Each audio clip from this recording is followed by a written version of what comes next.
Okay, so I actually wasn't going to post this because I like to just focus on Harry, Louis, Niall, Liam, Zane, mainly Harry and Louis, Louis, mainly Louis. But it got me thinking, and I thought this might be helpful.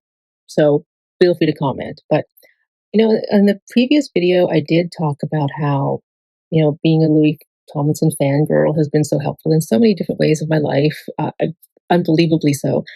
And I've talked about it, uh, how it's been helpful with just certain emotional intelligence tactics that I've learned just researching how he got out of the psycho contract.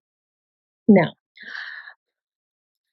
I kind of thought that when I revisit some of the earlier videos that I had where I talked about the positive masculinity, and there's been a lot of other fans that have talked about how that One Direction, when they came in the zeitgeist, they really came at a really interesting calibration point. Mainly because you saw these five teenage boys that wouldn't talk about their fans a certain way. They were kind of the antithesis of this rock star archetype, and they treated their fans with a lot more appreciation, and it seemed so genuine. I mean, there's footage of Niall telling a paparazzi, these fans, they pay my bills, not you. And you see this with Louis, you see this with Harry. There's sort of like a real um, appreciation that a lot of celebrities like Chapel Roan don't have. But when I also have talked about how we often like people because there's traits in them that we want in ourselves, or we see traits in ourselves that we don't maybe acknowledge, but if they have it, it's easy to kind of appreciate the projection. But on the same token, sometimes having a positive masculine archetype, sometimes just knowing it exists, even if it's not a person you know personally, right? But you have enough visuals and data on them because they're covered a lot in the media. Sometimes that is enough. And One Direction really changed a lot of people's lives. You see these testimonies of people saying that, the band saved my life, or I met my best friend. Harry's talked about people writing in to the band saying, I met my best friend in the fandom, which, yeah, social media has some very beautiful positive aspects to it. Okay, so here's my point. I apologize. I'm kind of rambling. I'm a little tangential right now, mainly because this is a bit of stream of consciousness, because it got me thinking. Um, you know, Louis, Harry grew up with sisters, moms. They say that men who grow up with sisters and have good relationships with them, they really understand women. The same with girls that have like brothers or a lot of like brother figures. They kind of really understand men, right? And that's contingent on having a positive relationship with them. Now, if somebody didn't have that just because maybe they have a small family, or that maybe the men were inconsistent in their lives because of like they had to work,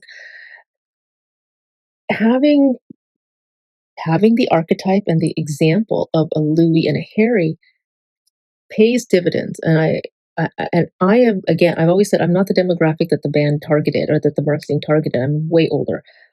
Like Ronan Keating, I've said was my Harry Styles. I still totally think he's awesome, but um, because of the way Louis, you see him interacting all these years with his sister, and you've kind of grown up seeing his family. We've grown up seeing Gemma. Uh, and because I kind of focus on them. Now, Niall doesn't have sisters, but apparently he's close to his female cousins. But let's bring it back to my favorite duo, Harry and Louis.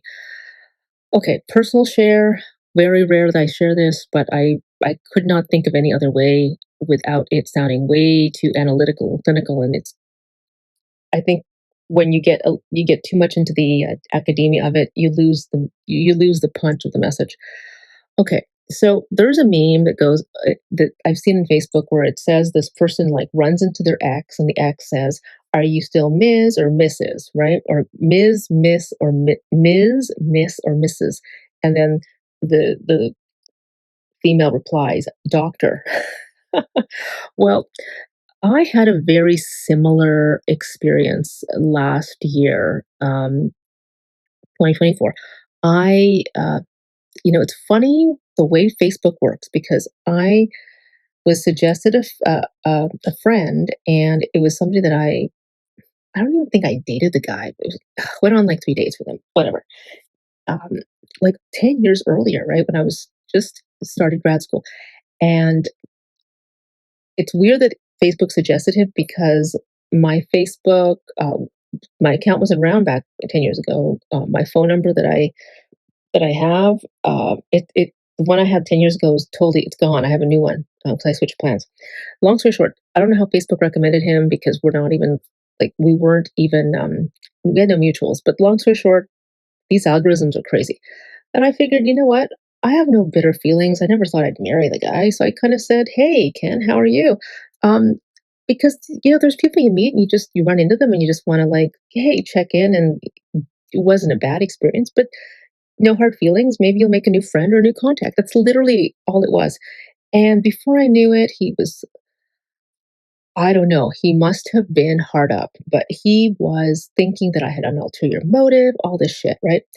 And I was like, no, dude, I just honestly like not you can't be friends with every ex, but there's some people they were never really an ex anyway because you never dated them, but they wouldn't you can look at them and you go, yeah, I'd be friends with you.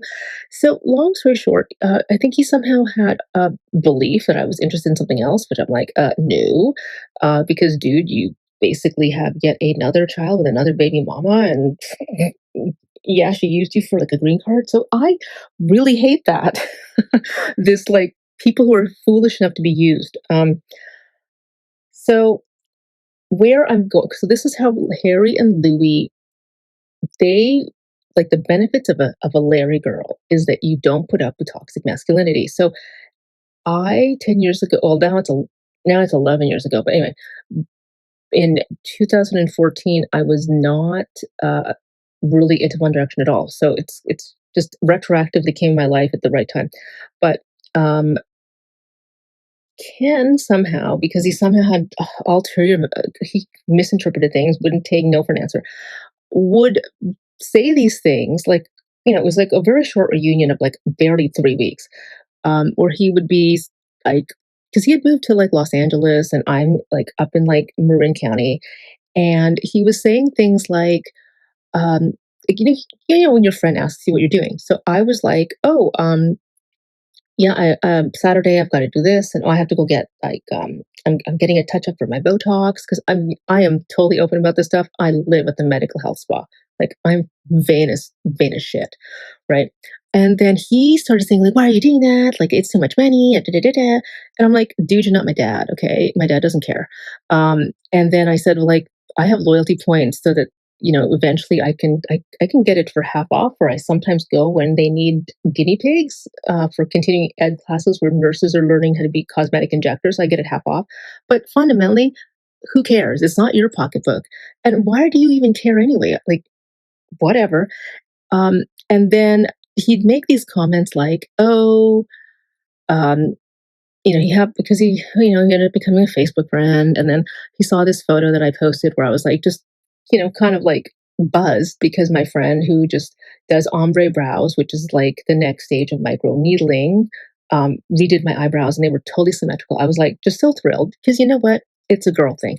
And he's like, stop it. Why do you do this? Like, what are you doing? It's like, you have tattoos, and ombre brows are basically tattoos, but they're like they mimic brows. They're just they make your brows symmetrical. And I'm just like, again, dude, why do you care?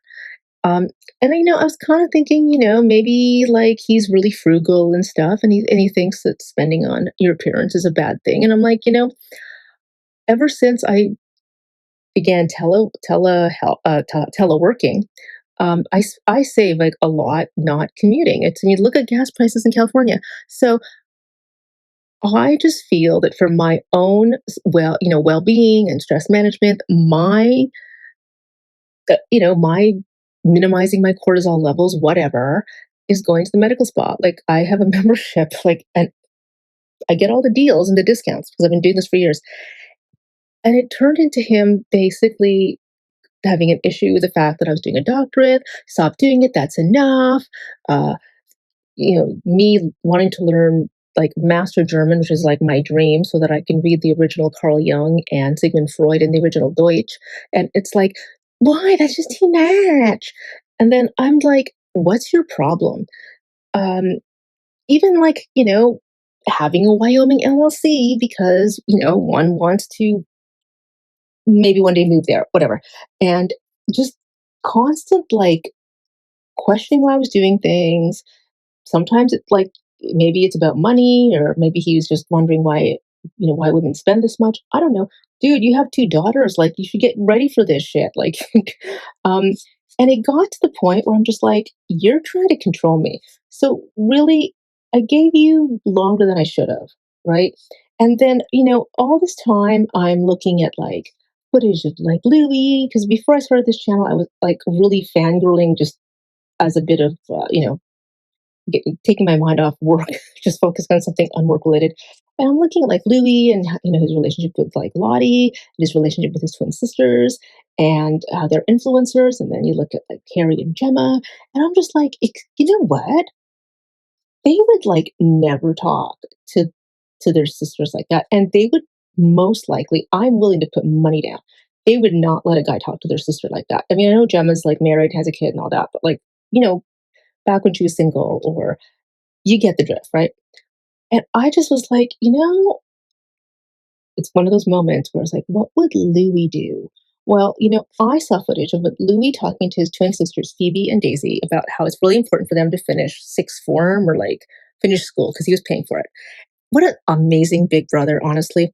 And I could just like, I could imagine Louis in his particular British accent, like his Yorkshire accent, just like really reading the riot act. If like one of his sisters had a not even a boyfriend, like this guy that you used to know that like lives like, in another part of the state that you're never going to see, being a control freak and trying to discourage them from like pursuing, education, or like business, or whatever the hell it is, right? I mean, he would read the riot act, and it's like, I think he'd even call up the guy and tell him to fuck off. And I'm like, you know what? I'm going to channel my inner Louis, because I know he wouldn't like, I'm pretty sure he would not like that if anyone talked to his sister like that. So it was just, this is how archetypes work. These are how role models work. And, it's just, where was Louis when I was a teenager? So basically, I finally just, I've had enough. It's like, Ken, why are you stalking my Facebook? Why are you looking at things I'm doing? Dude, it's my fucking goddamn money. If I want to spend $800 to get, you know, rady ass so I look 10 years younger, I can fucking do it, okay? I want to spend, I don't know, $2,000 lasering my hairline, or like lasering all the hair on my face so I don't have like stubble because, hormones. My fucking choice, okay? And so I basically just blocked him. I'm like, I'm not entertaining this. I'm not playing with this. I'm not even going to try to explain. Waste of fucking time, right? Because better things to do, like fangirl Louis and learn from him, kind of thing. So I basically blocked him. I just don't have time. I have too much going on. And then suddenly I began getting, because when you block someone, the phone doesn't ring, but they'll end up in like your voicemail. If they leave a voicemail, they'll just be automatically sent to the trash folder. So I just automatically empty the trash folder in my phone, and then email. And basically, when you're blocked, I don't ever want to hear anything from you.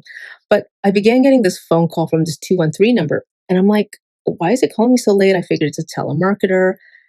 And, you can't telemarket. But I figured, yeah, there's always spam callers everywhere. There's spoofing. So I don't answer a phone if I don't know it. And then I'm getting to the point. Um, Suddenly, this 213 number, I kept seeing it on missed calls, and I Googled it, and it turned out to be, it was a government phone. It was a state of California phone, because this Ken dude was like this kind of like this investigator type, not anything law enforcement, no, um, more like regulatory kind of thing. Anyway, um, and the guy was in the Navy, which is like, oh, it just really bugged me, because there's this video of Louis in like this sailor outfit that's like really cute in this short video I found on TikTok that I posted. So it just, yeah, I I don't want to associate Ken with anything that I associate with like a cute Louis thing. Anyways, so I it turned out that like this number was a state of California phone number, and Ken eventually texted me on it saying, I'm so sorry," after like 50 or 60 like missed calls. So what I did was I texted him back and I said, "You know what? You call me one more fucking time, I will call your I will call shared services. I will call like the state of California Office of Personnel Management and I'll say, get your fucking unit chief off my phone." And he never bugged me again. So um, that's where I got a bit of that Louis sass. Anyway, not the most coherent story I know, but I think you get the drift. It's a little late here, but I felt just kind of inspired to share the story because if you have the archetype of a good guy and a guy that um, treats you right, even if you see it as an example, it pays dividends. And that for me was Louis Tomlinson, is Louis Tomlinson.